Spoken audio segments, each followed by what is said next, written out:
beautiful afternoon. We've got a review of, and quick demonstration of a 22 LR rifle made by Colt. You want to look down here.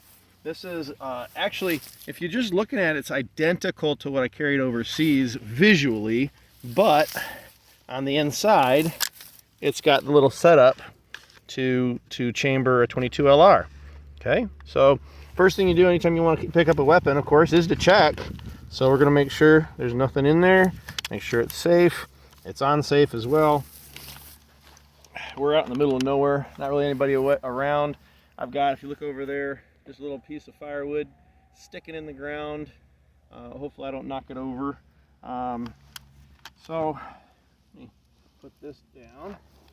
I'm going to zoom in here so we can see they call it an M4 carbine. Of course, that's not true since it's, chambered in a 22 LR.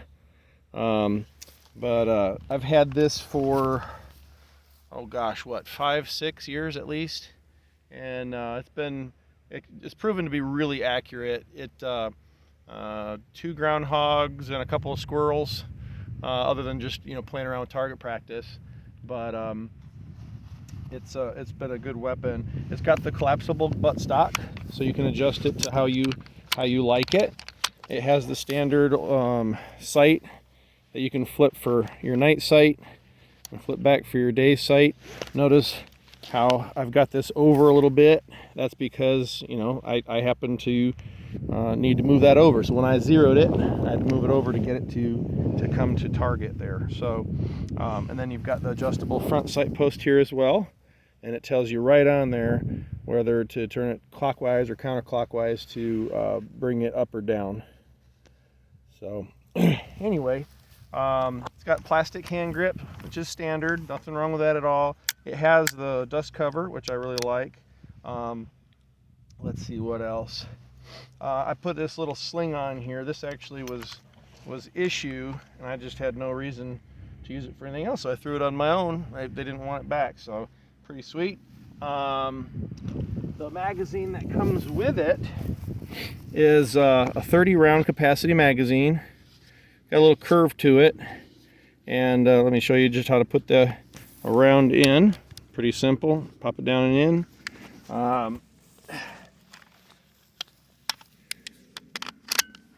It already clicked, but I'll usually give it a wrap on the bottom. And notice I use my left hand. I'm right-handed, so my shooting hand should be on the pistol grip. And then when you want to change out your magazine, you just push that, drop it out, get your next one, put it in. I only have one magazine because, well, I have no reason for more. The lever that would be right here, this is the one that's on here. This is just for looks. So, like, for example, if I pull this back, I can't push this lever and lock the bolt to the rear. It just doesn't. It's just there for looks on this one. But you can see, I pull it back, gets ready to pull the next round in, and it just loaded that next round. So, without further ado, I was hoping I could lay down in the prone. I can still demonstrate that, I guess. But when I do, I lose sight of the target because I've got a curved surface in front of me. I'm on the side of a hill. So we'll do the kneeling look. And you can stand up tall if you like. I like to kind of squat back on my heel, and then I'm going to get my palm right underneath the hand grip. So you'll see some people hold the magazine. There's actually nothing wrong with that as long as you got a properly functioning magazine. But again, I like to put my hand right kind of in between the magazine and the front sight post.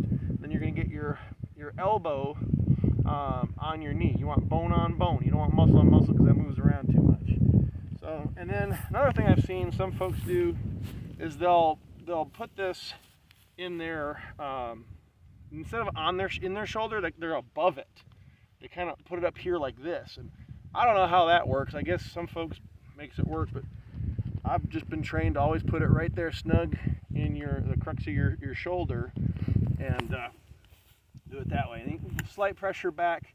This thing has almost zero recoil.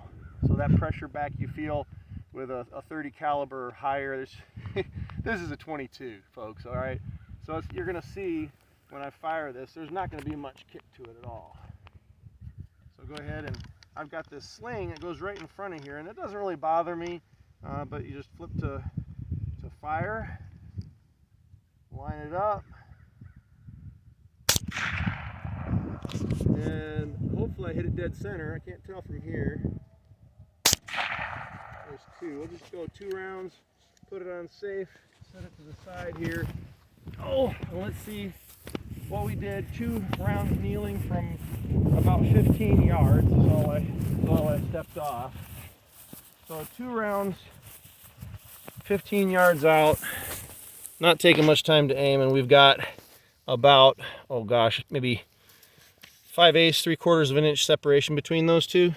Not bad. Let's see if I can put a couple more in from a little further away. Just for poops and giggles. So again, we were at 15 yards. We'll do another 1, 2, 3, 4, 5, 20 yards out. And if I can still get it kneeling, it looks like it can.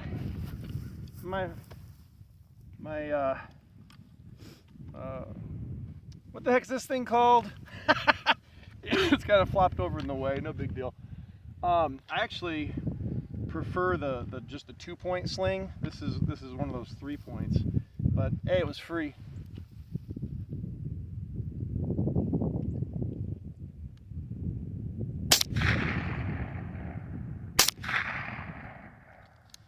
So 2 more. Let's see where it is. And you can tell there wasn't much recoil there. Did you see that, camera lady? You can speak. Not a whole lot of recoil on this thing. So, if you remember our first 2, we had one right here and right here. And I put another one almost right on top of it and then an inch away. So, you know, this is the thing with that rifle, or that carbine. It's great for squirrel, great for groundhog, great for anything, you know, varmint style. 20 yards out. I might try 30. You want to try 30? Go ahead and pause it. We'll go up a little further. All right, so we're back to about 30 or so yards away from it. Same target.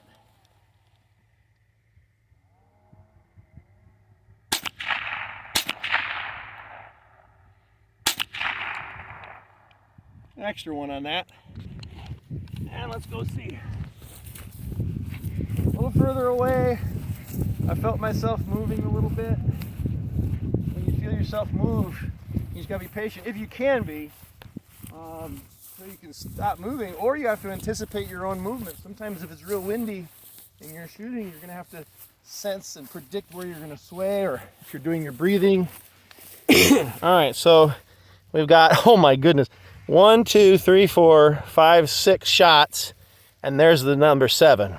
So it looks like I anticipated and pushed that one right a little bit, but I've taken 7 shots total, and all of them except for that one are within 1.5 inches, and that's anywhere from 15 all the way back to 50 yards. Thing's super accurate. I couldn't be happier with it. It's fun to shoot. It's cheap to shoot. Rounds for that thing, what, 8-9 cents a round.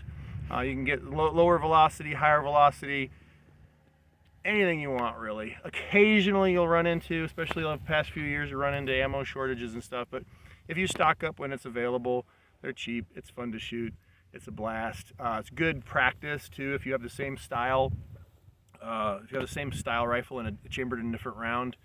This is a nice cheap way to get some practice, and it sure heck doesn't beat up your shoulder either, so that's fun. So anyway, that is the Colt version of the M4 chambered in a .22 LR.